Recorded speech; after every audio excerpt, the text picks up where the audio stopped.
Alright guys, got another tutorial video here for you today.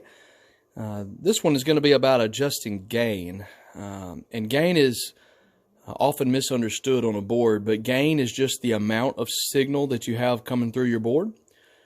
So there's a gain for each channel, just like everything else.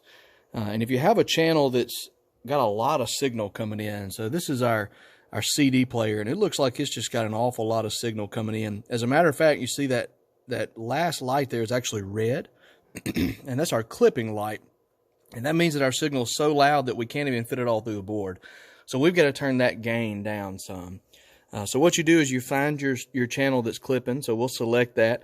And these two CD channels are linked together. So it's the same thing. When you adjust one, it adjusts both.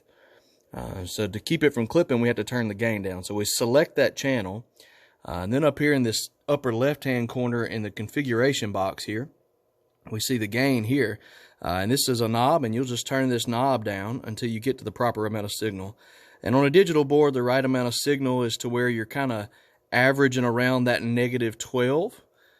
So you'll see it here on the channel itself. As I turn down that gain, it comes down. And that's probably about right there. So it's bumping up to -12 sometimes, and it's getting down below -18 sometimes, and that's just fine. So that's a good signal level for your gain. If you hear a microphone that sounds like it's kind of staticky and cutting out, that's probably a gain issue, and you just need to find that channel and adjust the gain just like that.